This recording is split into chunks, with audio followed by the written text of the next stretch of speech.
आज तुम्हाला दाखवते रव्यापासून बनवलेले गुलाबजाम. हे खूप चवीला सुद्धा छान लागतात आणि पौष्टिक सुद्धा आहेत आणि मुलांना आता सुट्टीमध्ये टाइमपास म्हणून खायला सुद्धा खूप छान लागतात. आता तुम्हाला मी त्याची रेसिपी दाखवते. एक पातेलं ठेवलं गॅसवरती. याच्यात मी 2 चमचे आपण तूप घालूया. असं तूप घालायचं. तूप थोडं गरम होऊन द्यायचं. गरम झालं तूप की मी ह्याच्यामध्ये 1-1.5 वाटी रवा घालते. बघा 1.5 वाटी रवा घालते. आणि रवा सुद्धा आपण खूप छान असा थोडा भाजून घ्यायचा. चांगला भाजून घ्यायचा लालसर. जर जाड रवा असेल तर तुम्ही मिक्सरला लावून घ्या आणि बारीक रवा असेल तर असाच भाजला तरी चालेल. असा थोडा भाजून आहे. ज्या वाटीने आपण रवा घेतला ना त्याच वाटीने आपण आता साखर घेऊया. साखरेचा पाक सुद्धा करायचा आहे आपल्याला. ती पण 1.5 वाटी साखर घेऊया. आपण 1.5 वाटी रवा घेतला त्याचप्रमाणे 1.5 वाटी साखर घ्यायची. या वाटीचंच प्रमाण ठेवायचं एकाच वाटीचं आणि त्याच वाटीने 1.5 वाटी पाणी घालूया आपण. आणि याचा आपण आता पाक तयार करायचा आहे. हे बघा ही 1 वाटी घातली आणि ही अर्धा वाटी. याच वाटीने आपण सगळं माप त्या वाटीनेच घ्यायचं म्हणजे बरोबर मेजरमेंट होतं. आणि एका साईडला आपण पाक सुद्धा करायला ठेवूया ना. एक साईडला रवा सुद्धा भाजूया. रवा असा छान असा भाजून घ्यायचा. बघा छान भाजला गेला पाहिजे. इकडे आपला पाक सुद्धा तयार होतोय बघा. पाकाला छान उकळी आली. एक तारी थोडा पाक करायचा, जास्त नाही करायचा. आणि त्याच वाटीने आपण 1.5 वाटी रवा घेतल्यामुळे 1.5 वाटी दूध घ्यायचं. आणि ते दूध सुद्धा आपण या रव्यामध्ये घालूया. हे बघा अशा प्रकारे. आणि हे सगळं आता मिक्स करून घेऊया. कारण ह्याचा आपल्याला पिठासारखा गोळा मळून घ्यायचा आहे. आता छान मिक्स झालं बघा. याच्यामध्ये मी 2 चमचे मैदा घातला. तुम्हाला मैदा नसेल घालायचा तरी चालेल. फक्त रवा बारीक करून मग घ्या मिक्सरला. म्हणजे मैदा नाही घातला तरी चालतं. अशा प्रकारे आपण छान असं हे मिक्स करून घेऊया. थोडं थंड झालं की आपण त्याला मळून घ्यायचंय. हे बघा इकडे आपला पाक सुद्धा तयार झालाय.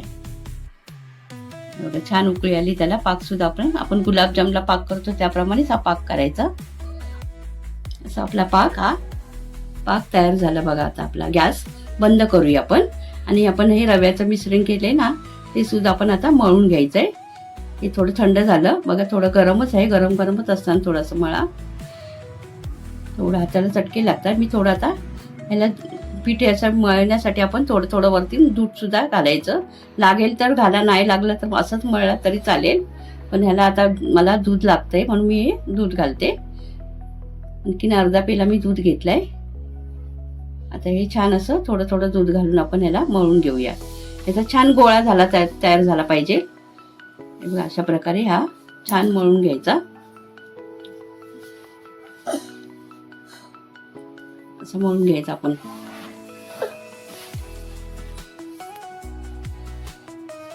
असा गोळा हा तयार झाला बघा. अशा प्रकारे हा गोळा तयार झाला.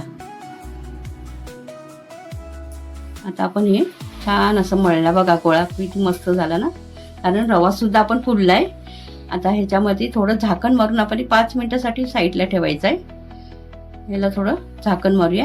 5 ते 10 मिनिटासाठी आपण साईडला ठेवूया. तोपर्यंत आपण एका गॅसवरती गॅस चालू केलाय. त्याच्यावरती पॅन ठेवूया. ह्याला डीप फ्राय नाही करायचं जास्त. पॅनमध्येच करा. कारण तेल मग जास्त डीप फ्राय केला तर खूप तेल पितं त्याला. म्हणून पॅनमध्ये करायचं आपण. आणि ह्याच्यामध्ये मी आता अर्धा चमचा वेलची टाकली साखरेच्या पाकामध्ये बघा. अशी वेलची टाकून घ्यायची म्हणजे ती सुद्धा मुरते ह्याच्यामध्ये. आणि इकडे आपलं तेल सुद्धा गरम होते. आता 5 मिनिटं झाली. आता 5 मिनिटांनी आपण हे झाकण काढलं बघा. रवा सुद्धा आता फुललाय छान. आता पुन्हा एकदम छान असं मळून घ्यायचं. असं छान मळला पाहिजे त्याला. आणि मग आपण छोटे आपण गुलाबजाम सारखे हे गोळे तयार करून घे. थोडे मोठे केले तरी चालतील. पण हे कसे गोल नाही करायचे. थोडे चप्पट करायचे. कारण आपण पॅन मध्ये करतोय ना म्हणून थोडे चप्पट करायचे. आणि तुम्हाला डीप फ्राय करायचं असेल तर पूर्ण गोळा केला तरी चालेल गुलाबजाम सारखा. आता मी ही डीप फ्राय नाही करणार आहे. तवे असे सगळे गोळे तयार करून घेते बघा अशा प्रकारे. छान असे गोळे तयार करून घ्यायचे. आधी छान मळायचं आणि गोळे तयार करत न्यायचे. आता सगळे गोळे तयार केले बघा अशा प्रकारे. आधी गोळे सगळे तयार करून घ्यायचे. आणि इकडे तेल सुद्धा आपलं गरम झाले. मिडियम करायचं तेल. जास्त जास्त गरम नाही करायचं, मिडियम पाहिजे, म्हणून मंद गॅसवरती हे तळायचे. हे बघा अशा प्रकारे आता ह्याच्यामध्ये एक एक सोडायचे आपण, असे छान असे सोडायचे बघा. आणि ह्याला कलर बदलेपर्यंत आपल्याला फ्राय करून घ्यायचे. थोडा लालसर कलर आला पाहिजे याचा. अशात आपण एका साईडने आपले हे झालेत बघा. आता याचा थोडा कलर बदलला बघा, ह्याचा थोडा लालसर झाला ना. आता हे सगळे उलटे करून घेऊया आपण, म्हणजे त्या साईडने सुद्धा आपला कलर बदलला जाईल.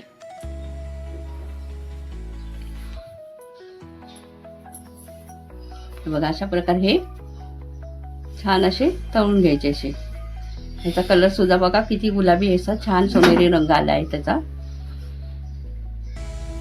आता आपले हे तळले गेलेत. आणि मीडियम गॅसवरतीच तळायचं, जास्त फास्ट गॅस करायचा नाही, नाही तर ते आतमध्ये शिजले जात नाहीत. म्हणून मीडियम गॅसवरती आपण हे छान असे तळून घ्यायचे. हे बघा आता आपण काढून दाखवते मी. एका साईडला आपण आता काढून घेऊया. छान गुलाबी से बघा सोनेरी रंग छान झाला याचा. आता हे सगळे आपण काढून घेऊया. आणि नंतर ह्याच्यावरती पाक घालायचा आपल्याला. अशा प्रकारे आपण सगळे काढून घेऊया.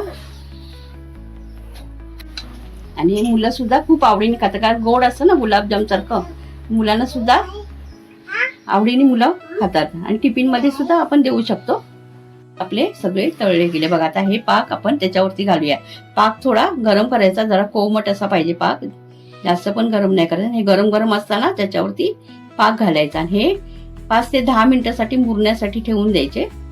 हे बघा अशा प्रकारे आता आपण सगळे उलटे करूया एकदा.